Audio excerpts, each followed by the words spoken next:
guys, welcome to Freewheeling. I am Dr. Dave Nichol and this is the Veterinary Business Video Question and Answer Show. For some reason I have a sausage dog over my left shoulder today.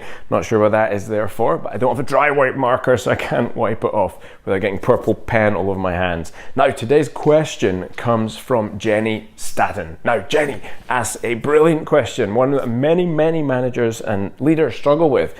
Let me just read it out here. Let me make sure I don't stuff up your question, Jenny. Jenny says, I struggle with appreciation, rewards, and recognition. How do you deal with underperformers while still motivating and showing appreciation? I find this really hard. Okay, now I bet you're not alone there, Jenny. Absolutely guarantee you're not alone there. So the question is, how do you deal with underperformers while still motivating and showing appreciation? So this is all about performance management, and I love performance management. Okay, so the reason many people struggle with managing people is because they haven't got a good performance management system in place. And so what most people think I'm talking about when I talk about performance management is the mean part of performance management, okay? And that means disciplinary. So when something goes wrong, what's the process we take people through in order to correct, or more accurately, make sure that the person is no longer on our team. And that's what most people think about when they're talking about performance management, but it's not at all what performance management is about.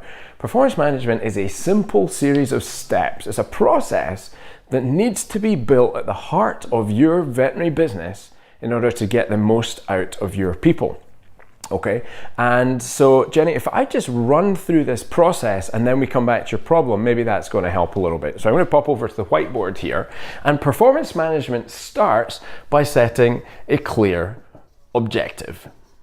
Okay, so the reason many people struggle in their roles in veterinary practice has almost nothing to do with their skill set and almost everything to do with a lack of a clear objective. A great example is how many people out there hire people and think the job of performance management is done until you have to sack them. Nobody would put their hand up to that if I asked that question at a conference. Nobody. But it's almost exactly what happens in veterinary practices, not just in one country, but like across the globe. We go through this frantic process to hire people, then we put a bum on a seat, and very often that's it. They don't get any specific or formalized training beyond, here's a massive book of our standard operating procedures, if they're lucky, or here's our holiday booking procedure, here's what you've got to wear as a uniform, and then they book their own continuing education. And then they get grumpy, and then we get grumpy with them, and eventually they leave or find someplace else. That's what performance management looks like in veterinary hospitals. So we sort of we have to set clear objectives for them. Next thing on the cycle is really important, that if they don't know how to do something, we have to train them on how to do something. Again, a lot of our poor performers actually just have had really bad training. So for example, I was working with a practice yesterday where I was asked a question about how do you deal with clients who complain or getting angry in the exam room. And so I asked them what was going on in the exam room, what was the situation. And they described a situation where a veterinarian in an exam room was struggling to answer a client's questions about where their vaccination stamp should be, because they were using a pet passport, which is an official document here in the UK, and they were confused about whether or not they should be putting an official stamp in there or just a regular signature for a vaccination. It's a simple thing to answer if you've been trained on it, but this veterinarian hadn't been trained on that. So in fact, they got put in an awkward situation because they hadn't had sufficient training from the practice. And so actually the complaint that the client would have that might arise from that situation might get tagged on to that veterinarian, and they may be tagged as a poor performer, but in actual fact, the training has been rather lackluster, and so it's the process that's the problem, it's the training that's the problem, not the person in that situation. So we set an objective, we have to train people in how to then meet that objective, or if they know how to do it, and we can reasonably expect them to do it. So we reasonably expect people to be able to give injections as veterinarians, right? So we let them do it. So they go away and they do stuff, okay? Now that is almost always as far as we get in veterinary medicine. Actually, we don't set the objective. Generally, performance management is we just go do stuff, something that we thought was appropriate, okay? Let's move that camera a little over here so you can see the board a bit better. And I'm getting rid of the sausage dog because he's taking up my space. Okay, now I do have a purple hand. So we've set the objective, we're doing stuff. Next thing is, we need to measure some stuff. Okay, so how are these people doing? Like, are they achieving what we set out to do when we set our objective? And then the next step is we got to give them feedback. Okay, so it's all very well for us to measure stuff, but if we don't then share that information with our team, how do they know if they're achieving their objective or not, or if they're moving toward achieving their objective? Okay, so then that closes the loop up. That, in a nutshell, is basic performance management. Now, let's come back to the question, and let's just make sure that we are indeed not going to butcher it and give you the sort of answer that you were looking for here. So the question is, how do you deal with poor performers and keep them, and it's not clear in the question whether it's keep those poor performers motivated or whether it's to make sure everybody else stays motivated. So maybe there's two different things there, okay? But this process is the same. If you have a poor performer, you have to ask yourself as a manager, have I made it abundantly clear what my expectation of that person is? Okay, so if I have a veterinarian who is not performing neutering operations as fast as I would like, okay, so let's use that as an example of poor performance. So they're taking 2 hours to perform a neutering operation. That's slowing us down in theatre, that is potentially having animals under anaesthetic for too long, and that may be a problem for us. So the question is, have we set a specific, measurable, achievable, relevant and timed goal for that person, SMART, so that they're very clear on what our performance standard is, okay? So we expect all bitches to be neutered within 1 hour without complications, using X, Y, and Z consumables on Monday, Tuesday, Wednesday, whatever operating days you do, okay?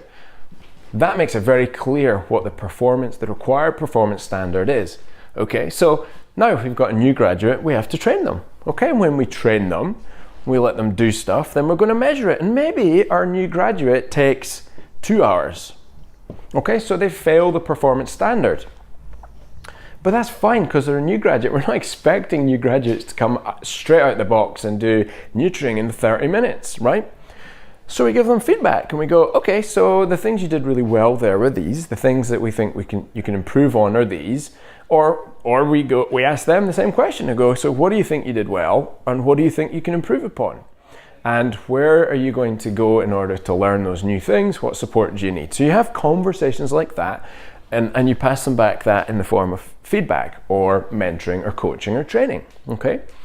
So then they know how they did against the objective, then we can train some more, and training might mean read a book, it might mean go scrubbing with another person in theatre, or it might just mean you get in the exam, in the operating theatre and you do it more often, okay? And then we measure some more, and maybe this time they've taken 1.5 hours to do it. Perfect. There's a performance improvement. The feedback is recognition and praise. Well done. Fantastic. Great job. You moved forward. What was different? Let's talk about that. Okay, so more feedback. Say, great. So you've moved 30 minutes closer to the objective. How do you think you can get another 30 minutes to the objective? What can I do to support you in that development? Okay. So you just keep having those conversations. And these are not like conversations you have every 12 months, like an appraisal style conversation. This is a conversation you're having in the micro level, maybe every day with a new graduate, maybe every week, perhaps every 3 months or every 6 months with a more experienced team member. But this is the cycle that you should be having with everybody's development within your practice, okay? So once you make it clear, usually performance is much easier. Now, the question you have got to answer now, Jenny, is have I set a clear objective? Have I developed an effective training plan? Do I have all the right equipment, processes, and procedures that it's reasonable for me to expect this person to achieve the objective? Am I measuring what I need, the right things? Okay, and that comes back to your objective. Like I've set, and we're going to do something, but how are we going to measure if we're being effective in achieving it? And have I given that person sufficient feedback? And feedback is the place where you have to be really careful. Okay, I like feedback that is data-based. I do not like feedback that's opinion-based. Now, sometimes you don't have any option in the matter, but when you write a good objective, you should be able to collect data that the person who's receiving the feedback can make their own mind up. So the graduate, let's go back to that situation. When we tell the graduate our expectation is for them to perform that neutering operation inside of 60 minutes, and they're taking 2 hours, you really don't need to tell them, look, that's not good enough. They already know.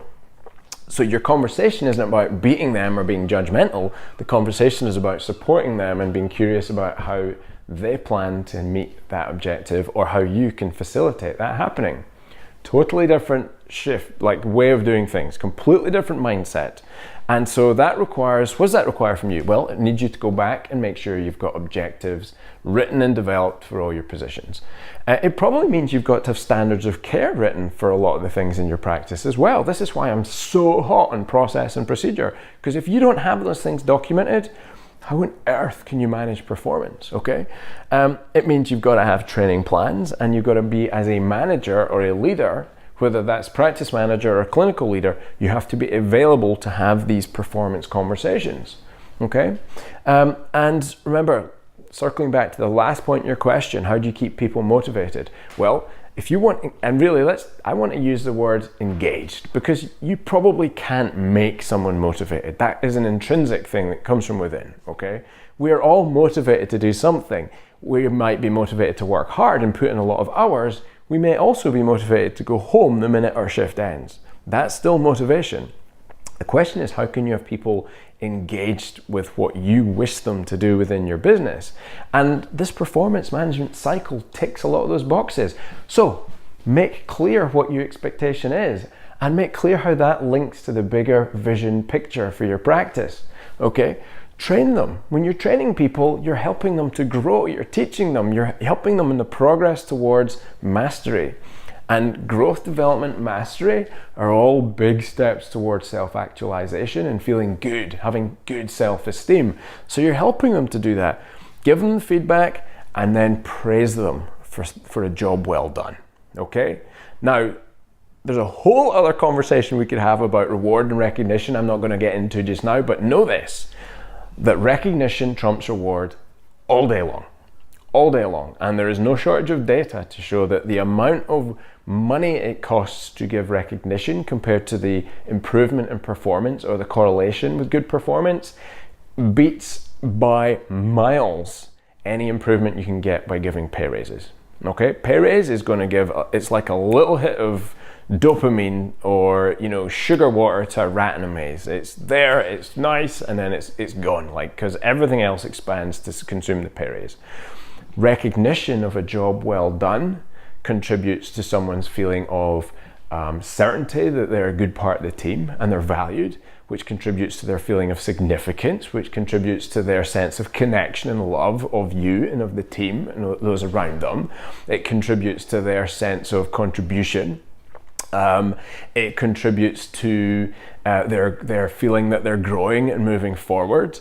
So it's meeting an awful lot of those basic human needs, those psychological things we all need in our life. So as a leader, if you're able to use this pathway and give feedback, and rather than give feedback as data and give praise as part of the feedback process, you're going to have very, very motivated people. Now, if you're doing that and you've still got a poor performer, then you probably have some form of behavioral standard issue or values clash.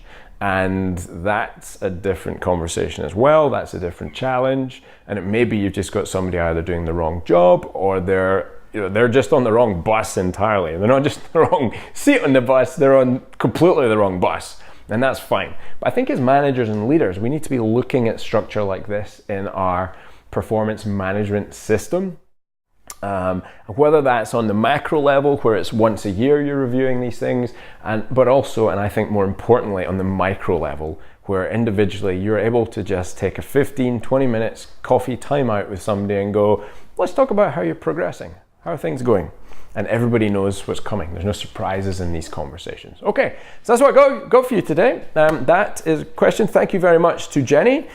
Jenny, we will reach out to you on Facebook, and we'll get a copy of the book out to you. Thank you very much for your question. For any of the rest of you guys, if you have questions, and please send them in on either Instagram or Facebook or Twitter. It's at Dr. Dave Nicol. That's DrDaveNicol. Thanks for tuning in. Hope you enjoyed the show. Be safe, be well, be happy, and I'll see you next week.